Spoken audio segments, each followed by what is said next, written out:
Welcome back to the Mirrors Podcast. It's episode 6 today, and today is Purple Shirt Day. No, we did not plan this at all. Dude, what's your shirt? Is it plain purple? Do you have any design on it? Just plain purple. Need as much Okay. purple as possible. Why is that? Royalty or the Vikings. Oh, that's a good one. I Yeah, thought you were going to go Vikings. This isn't really the Vikings hue of purple, but it works. Nah. So mine is Frisco, Colorado. I was just there for a team offsite for work. And at the back it says like Powder Hound. It's just like a dog wearing like all the medical stuff for like, skiers and snowboarders. And I like the shirt color. I needed another extra large shirt because a lot of my shirts are getting smaller. They have holes in the armpit. Yeah. So this was on sale and it was cool and I like dogs and I was like, sweet. Your shirts aren't getting smaller. You're just getting bigger. That's right, baby. That's right. Wow. I'm glad you said it because I wanted to say it, but I've been doing a lot more pull-ups since I got the pull-up bar in my garage because I'm trying to get better at them, and they are getting easier. But I think it does also make your armpits a little bigger too. It makes your armpits bigger. Who says that?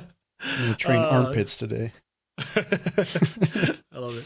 Love it. All right, sweet. So, you came and visited. And we got into a little bit of a hobby that I wanted to talk about. So this isn't going to surprise you. But talking about disc golf. Now, disc golf, yes. Since we started playing it and looking things up, I've gotten some things on my feed about there's actually, I think, like a disc golf pro league championship recently. And I have no idea about that stuff. Oh, really? They're a lot more strict on what's inbounds and out of bounds and where you have to throw it. So I'm like, there's a level to get there. But I had a couple things with disc golf when we talk about mirrors and reflecting on it that I've learned, and I'll let you jump in so I won't say everything all at once. Yeah. But the first one is that disc golf looks easy and it is easy to play, but it's way harder than it looks to be good at it. And I think for me, what's hard is the consistency. You're like, you throw a good one, you're like, oh, sweet, I'll just do it again. And you throw it again and it dips into the ground or it curves way left. Yeah. And I'm like, a 20-foot putt should be a gimme. But if there's a little bit of elevation change, you're hitting the top of the thing, you're hitting the basket, and it doesn't go in. It's like, so surprisingly, disc golf, fun, but harder than it looks. Yeah, it's like you said, it's all about consistency, I think. Obviously, when you get better, you can throw it further and everything like that. But the main thing that, just from the couple times I've played and we've played, have been the consistency issues. Because, I already lost a disc throwing it into the river because I tried to get fancy. You still won on your second time playing and you lost the disc. So it's more props to you or bad for me. Yeah. That just means I would have crushed you guys if I didn't lose the disc. But no, it's with your analogy of it being harder than it looks to be really good at, but easy to start playing. The other thing I've heard that about is the difference between playing piano and playing guitar. And so 100% agree. I'm not great at them, but I've been playing piano for a long time, just by myself, nothing great at all. Just teaching myself basically. But then piano is a lot easier to start playing because it's simpler. Because just, you just press the keys down, right? And so... Same note every time. Can't mess it up. Yeah. So you can teach younger children, I feel how to play the piano easier. Just simple songs and simple notes. But then you start adding, two hands and doing all the fancy stuff that all the professionals do. And that's when it gets really difficult. And you have to train your mind to basically be ambidextrous on the piano and stuff like that. And that's really hard for me. That's where I struggle the most right now. But then the guitar, I've heard, is the exact opposite, where obviously it's still, all instruments are very difficult to master. That's not what I'm saying. Right. But the guitar, it's a lot more confusing to start because you have to orient your fingers in certain ways. And it's hard to... Sometimes it hurts your fingers when you start, and you have to stretch your fingers out and get comfortable with that. So that's really hard to start, but it's easier to play songs after a shorter period of time than the piano, if that makes sense. I 100% agree. That's what I've heard, and that's been my experience when playing. I'm definitely better at the piano than the guitar, but I've been playing the guitar for way less, and I feel like semi comfortable with it Hmm. just So we had a from piano at our mom's house, and then I had a keyboard, and we had one at the Newman Center when I was working at South Dakota State, and so it was like I was able to play it more. hmm And people thought, because I would play sometimes, people thought I knew how to play the piano, and I had to be like, no, I actually yeah. don't know how to play. I know how to play 10 songs, but they hmm all sound good because I just do the same thing over and over again. Then I learned guitar, and to your point, I remember taking my fingers and being like pushing them in to get them to stay on the chord. Like it Yeah. took forever. And Yeah. now it's actually funny you brought this up because I realized I didn't play guitar in like 2 months since I moved. I brought it hmm out last night and I was playing, and it took like 3 minutes, and then all of a sudden I was back to playing the songs again Yeah. because just that muscle memory. I was like, oh, it's easy to get going. Yeah. But that first couple months Exactly. of playing was so hard. I actually had to start relearning 3 times for me to actually pick up the hmm guitar up. Yeah. So yeah, disc golf though, like very similar. I think it's really easy to play. It's hard to master. I did get one more disc. You don't know this about this yet, but I did get one more disc, like a medium between my driver and my mid range. I got one right in Yeah. between there. So I got, because I lost my driver. That's when I lost. And then, like, the week I got back or whatever, I got a kind of a medium. It's like a 7.7 something. And then I got, it's not like a long range driver, but it's a longer driver than what I had a little bit. And it's like that one I was using that I took from Sean. yeah, So, you play it. You ended up playing pretty well with it. So yeah. I haven't even played since I got back because just either busy or I have to play by myself or something, and I don't really want to do that. oh, it's fun. It's fun. Yeah. Um, but I'm excited for us all to play again. I do want to get better before we play again. I played twice. I played the par three course again, which got a -2 again. I was on track to get a -3, if not -4, and I totally biffed the seventh hole, and I ended up with -2. I was like, well, that's the consistency I'm talking about. Yeah. Um, and then I got to play when I was in Colorado. Very difficult course. But I played with a friend, and we only did like 12 holes, and I ended with like a +11. And so Yeah. it was hard. But anyways, the second part of disc golfing though that I wanted to get to was, so when you play basketball, I'm a basketball guy. You've played basketball. For those who don't know, if you play at a lot of parks, a lot of times parks have the huge rims or the double rims. And so like if you're good at basketball, you should be swishing it or barely hitting the rim anyways, and like it won't make that big of a difference. hmm But if you're not that good, haven't played in a while, or just screwing around, you hit that double rim, the ball's gonna go flying. And Yeah. so what I've recognized is like in that setting, like the rim actually does matter when playing basketball. But it's hmm not something you really think about, especially if you haven't played a lot. Similar to disc golf, like the numbers on the disc, like the disc actually matters. So I my hmm my disc is always curving way far to the left, and it's supposed to finish left, but the way I throw and the disc itself, it just like there's a certain disc I just can't throw very well because it just does not work well with my form. And then I got this disc, mid-range disc, and you know this, Leo, but it's the one that has a zero at the end, so it has a zero fade. It's not supposed to turn left at all at the end if you throw it right. And so I got it, and it actually went straight. And I was Yeah. in disbelief, so much so that I would throw it to the right because I knew it would curve back left, thinking it's going to curve back left, but then this one doesn't. So a lot of times I would hmm throw it too far right, and I was like, trust the disc. It goes straight. It goes straight. So it's one thing I learned. Like the disc in disc golf actually matters. It actually does what it says it's going to do based on the numbers. Yeah. I think it's so interesting because you can like tell a difference between the discs if you hold them, especially like a putter and a long range driver because they're so opposite. But it's not like how does that little aspect of a disc or whatever like affect the flight that much? It's like so interesting to me how that Hmm. works because it's not like it's still all like the same all the way around. How does that make it go left or right or whatever? Like it's so It's not a strange to me. frisbee. Yeah. It's not a frisbee. That's yeah. I know. I don't get it either. But at this point, I trust it. So now I'm just working on my form, which stay Mhm. high, go across, use the legs for power, just like swinging a baseball bat or a golf club. but it's so hard because you're Yeah. holding it, so you feel like it's all in your like shoulder strength, but it's not. Yeah. So again, The other not very thing, good. the other thing too is how it's so weird to me how the forehand throw is so much like you have to put so much less effort into that to make it go just as far as the backhand. I feel like at least for us learning how to do it.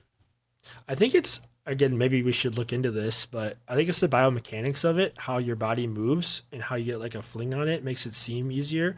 It's similar like if you think about baseball versus softball, people throw baseballs Yeah. faster than softballs. However, the actual fastest throw ever recorded is a softball underhand throw because it goes in line with the motion of your body. Whereas baseball, you get a lot of Mm, shoulder and elbow injuries because your body's not supposed to do those motions. And when you're going so fast, yeah. you're whipping it and it can like literally tear your tendons. Hmm. So I similar. never knew that. I think it's like that. Yeah. I never knew the fastest pitch was a softball pitch. Yeah. I guess somebody can fact check me, but I think it was 120 something, 130 something miles an hour, and it was underhand. That's crazy. You can get all your hips into it and all that stuff. But yeah, that's great. Okay, so disc golf. What you got? So last weekend, I got something I've been wanting for a long time. I almost got it for my birthday last year, actually. I got a charcoal grill, and I Mm. love cooking and grilling, but I've been not less, not enjoying it less, but like I've been feeling less creative with cooking, um, and just like kind of not trying anything new.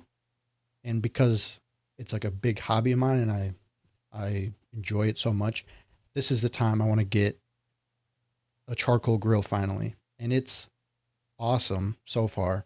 I've only used it a couple times. I'm going to use it tonight. I'm going to use it tomorrow. but Plans. but it's the first night I had it, literally grilled the best chicken I've ever had on it. And the day after I had steaks on it, and that was really good. But it's just so much fun. Even though it's a lot more effort, it's so much fun. And I was thinking about it, and I'm like, it's so much more work, but like I want to do it so much more than my gas grill right now. Obviously, part of that's because it's brand new to me, so Right. it's like fresh. But I was thinking, and I think it's because like when you enjoy something so much, you want to put effort in to get the better results. And that goes for anything, I feel like. But because I enjoy the grilling so much on even on the gas grill, it's so much more satisfying and makes me feel so much better when I Mhm. cook something on the charcoal grill that I have to do like 5 extra steps for. But it's just so much better and the food's better and it feels so much better doing it that way. So when you say better, obviously you're talking taste, but is there another texture to it? Is there like a smell to it that you like? Is it just the cool Well, factor of like this fire is going? the main thing on a charcoal grill you can't do on a gas grill, at least like the propane ones, is you can't smoke the meat the Hmm. same way.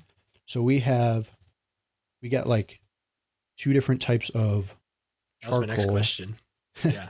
We got two Okay. different types of charcoal for like different purposes just because it's not too expensive and I wanted to like experiment with how to do everything properly.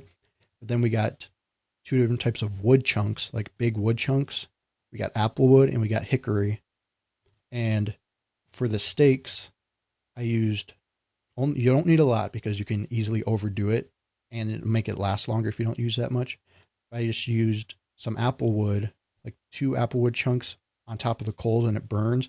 And it's a night and day difference from using the gas grill. If you do something like that, it is Yeah. crazy. And I smoked some apple slices because I wanted to try it. And you could like tell, Yum. That sounds really good. the apple slices were smoked and they weren't like soggy or anything because I don't like soggy apples. That's why I don't like apple pie. Hot take, but That is a or hot apple take. We're in crisp. America. You realize that, right? But then but it got you could tell like the smoke flavor got on the apples, and we didn't try it, but it would be so good with some sort of like caramel glaze over top or cinnamon sugar. Ooh, We were yeah, dessert. thinking we were thinking for like a holiday, do something like that, and then you could like caramelize some like cinnamon sugar on top to make it a little crunchy.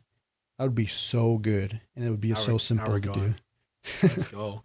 Okay, that's awesome. I was gonna ask you if you had any smokes for it yet.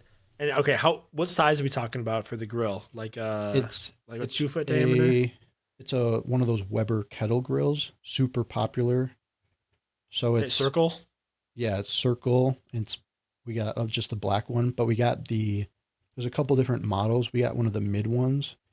So the cheaper one has like just like an ash tray on the bottom, and the main benefit of going one step up is it has like a whole basket system, so it contains all the Dump it ash a out. lot better, which is important just to keep it clean. I was willing to spend a little bit more on that. Yeah, So, but it's great. So it's I think it's 22 inches, but it's that's exactly what I plenty was thinking. big. Let's go. Okay. And there's so many accessories you can get for it. Like you can definitely overdo it. We I got one that's coming today. It's called a Vortex. So it's for specifically for wings is like the main thing you use it for, or like searing. So my main issue, I know it's just I need to get better with it because I just got it, but you can um is like searing meat because I need to get it like hot enough right there, and I'm still learning how to do it precisely. But with the Vortex, you put all the coals in like this cone shaped thing, and it gets really hot right on the cone. It's like I don't know, probably like Yeah. this big. So you can either sear right on top of there, just like a minute or something to get the nice crust on whatever you're cooking. Or for wings, you set up in the middle, and then you set the wings all around the outside, like a ton of wings, and Ah, then it indirect cooks them for like however long, like half an hour to an hour, you know, check them, that's a whatever. cool idea. Yeah. Um, but so they don't burn and they don't get like overcooked on the outside, undercooked on the inside, you know, all the hmm cooking stuff. You So know, I'm excited to use that. the other thought I had, and this might be overkill, but is if you have both grills, you sear them with the gas one, and then you put them on the charcoal one afterwards. I've thought about that, but it's like I want to learn how to do it with the charcoal Yeah, grill. that's It's so fair. easy just to light up the gas grill if I need to. Like I made burgers on the gas grill the other day just because we were like trying something new, and I didn't want to add any additional flavor to the burgers. I just wanted it plain. Mm. We did something fun for supper. We did four different patties with four different types of herbs in it to see what herbs we like the most in our patties, which usually I don't do any herbs, but it's just to like switch it up. But we found out dried mint was really good, and um, basil. We used fresh basil, but In that the was really patties or on the patties? in the patties. Dried Almost like mint. Okay. yeah. Well, because I found like I saw a meatball recipe that used dried mint, so I'm like I'm gonna try it in a patty, and it was really good and like subtle, but it was really good. And then dried basil or fresh basil was also really good, but it's a stronger flavor. I can see that for sure. Okay, dried mint with meatballs actually sounds like I would try that. It's I have yeah. this meatball recipe that I just do from scratch by Hmm. hand. My wife Charlotte's like, "How do you make that?" I was like, "I just do it. I don't actually have it instructions." Yeah. So So I'm making some meatballs probably sometime next week with the dried mint for sure. So I'm excited okay, about that. okay, charcoal grill. It's a real deal. Hmm. I so the first one I ever got was actually from our older brother Sam, but it was a massive one. It was the only grill I had at the time, and I ended up I liked it, but it was so big that it was hard to get the whole place hot. So I always had to concentrate on one part of the grill, and the heat would dissipate on the other side. So I was like, charcoal's a lot of work when you have that massive of a grill. So the size you're talking about with the brand and like the circular, because that one was also a big rectangle, Yeah. seems to be a big win. Yeah. When we got it, we included a cover for it so it would last a long time, and a chimney starter, and then like the charcoal. Those were like what we considered essentials to be able to cook on it. Or else Mhm. we will like so we just added that on to the price of it. Basically is what we did. So we're promoting Weber charcoal grills, the chimney. We're promoting. You learned about mint in a burger, dried Yep. mint. Just to be clear, Yep. A I'm lot of definitely good gonna ideas try here. that with meatballs first. But Yeah. that It was sounds like mint, garlic, onions, breadcrumbs in like mixed into the meat. That was like it for the recipe I saw, and it looks really good. dang. Okay, did you add getting too far on this? But did you have it with like cheese and stuff too? No, we just had it plain, no buns or anything, which we Okay. have every once in a while just to keep it simple. hmm Well, I was thinking the cheese too with the mint might be a weird combination, but Yeah. I don't know. I We'll don't see. know if I would have burgers with herbs in them um, on like an actual burger unless you do something specific with the sauce you're using or something like that. Exactly, like the Italian burger. So you add the basil in it, and then you have a interesting sauce. Like pesto Yeah, on the burger. I've had that. That's pretty good. it's pretty good. Okay, let's go. Good thing I ate lunch already, because else I'd be having to pause this episode right here. Yeah.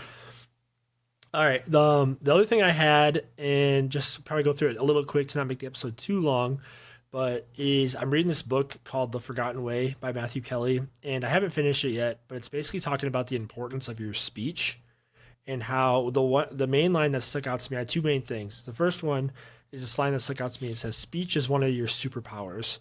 And at first I was like, that's a little bold. It's a little aggressive. That's a little like, quotey, if you will. But then I thought about it and I was like, well, the words we use have such an effective and powerful influence on the way people feel, whether it's good or bad. Hmm. And even more so, words are so effective that they can actually literally change people's actions, but Yeah. depending on what you say and the influence you have. So I was like, okay, if I'm a superhero and I have the power of mind control or something like that, that's literally what speech can do, depending on how you say it, when you say it, and who you say it to. And I was like, wow, Hmm. speech actually is a superpower. And so I've been working on a lot more of using my speech for good lately.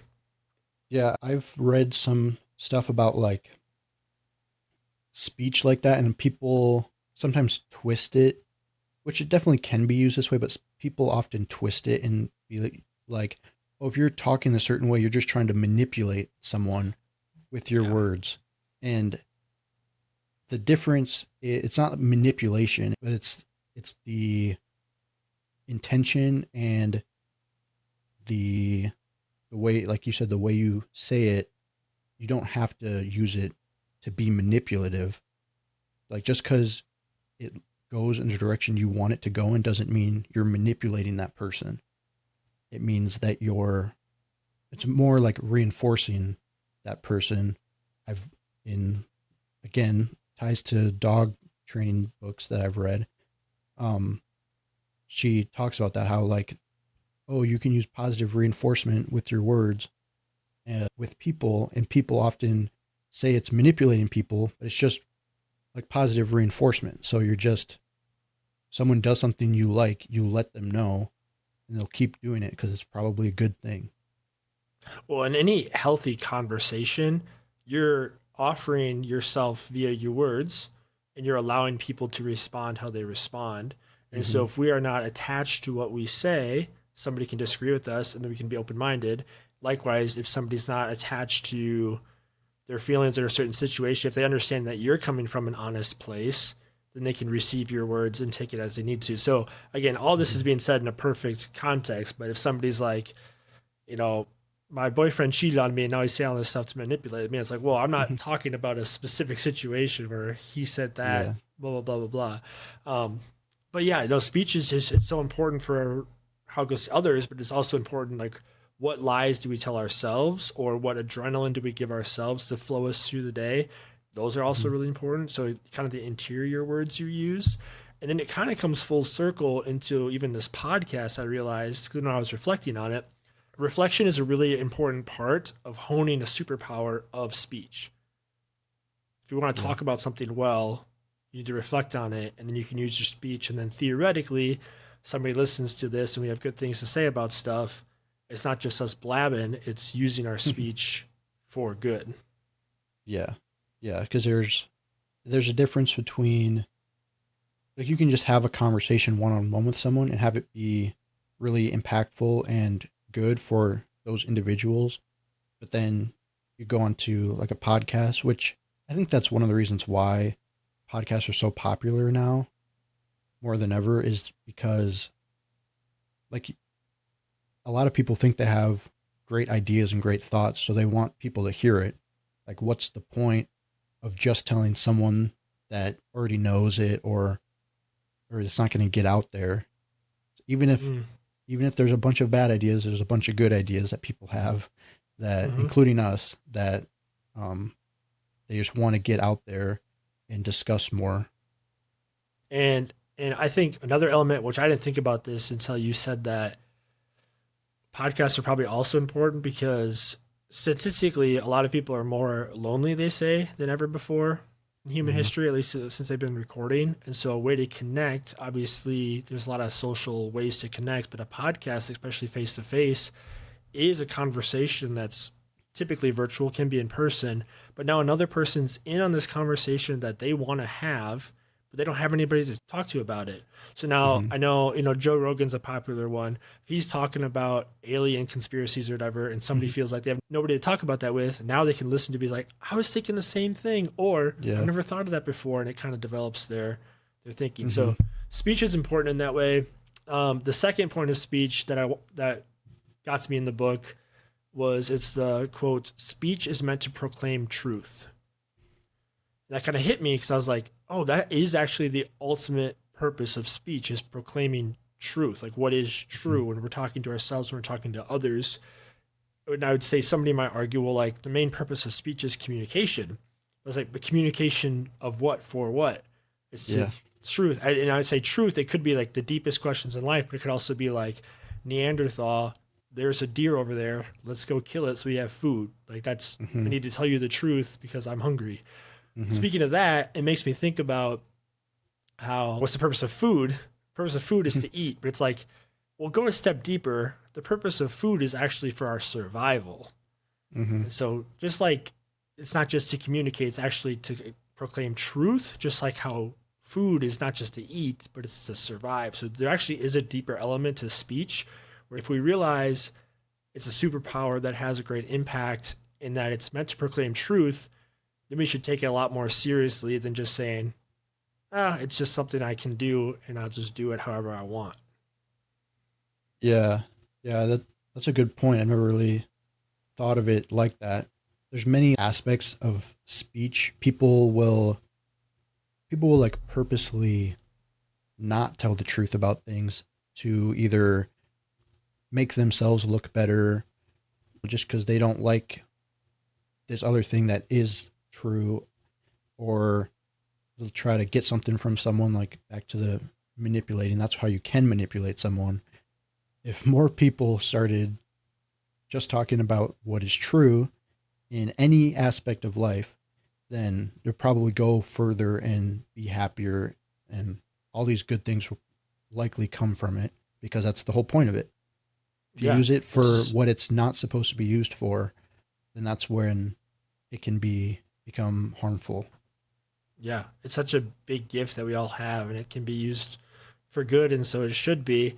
I had one thing about speech I was going to ask you about. Does it talk at all about like the not just what you say but the way you say it? I haven't gotten to that part yet. It does talk about the negative stuff that you just pointed out. So it talks about lack of speech or speech in a wrong way, but it doesn't talk about how you say it yet. But again, I haven't finished it. Okay. I just wanted to, cuz like talking about it made me think of, I think everybody struggles with it. Like I haven't seen one person in my real life or online or whatever that doesn't struggle with it at some point. Is they like will say something, and if it's like monotone or whatever, it'll be like they'll mean exactly what they say, just 100% truth like we were just talking about, but they might not realize they'll say it in like a crabby way or in like a snarky way or sassy way just on accident, and it will immediately make whoever they're talking to assume bad, or assume that they like we're trying to make fun of them or that Mhm. they're in a bad mood, even if it's not. And I've struggled with it a bunch. I know a lot of people do. It's like you have to be so aware of the way you say things. Like you could say the same sentence 10 times, say it a different way, and it'll mean something else to different people like every single time. Yeah, I think it's a good point because I think everybody struggles with that. And speaking for myself, I know I do too. And so actually doing these podcasts has helped me to hear my voice as well, to be like, Hmm. oh, I thought I was sounding more excited than that, or just to over Yeah. exaggerate things. Even in text messages, I'll add smiley faces a lot. And sometimes I feel like a 14-year-old girl, but it helps people know that my tone here is happy, Yeah. even though I said, like, hey, will you get back to me on this? Versus like, hey, like, it's fine. Take your time. Will you get back to me on this? Yeah. Exactly. It goes a step further when you're trying to text and you can't actually use your voice. Yeah, I guess that's a whole nother thing. We're not going down the rabbit hole, Yeah. but yeah. So speech, it's important, and hopefully we can use our speech well for this. But Hmm. all right, well, I think we've hit our cap again on podcast time. So sweet. We'll talk next time. All right, guys. Peace. Peace.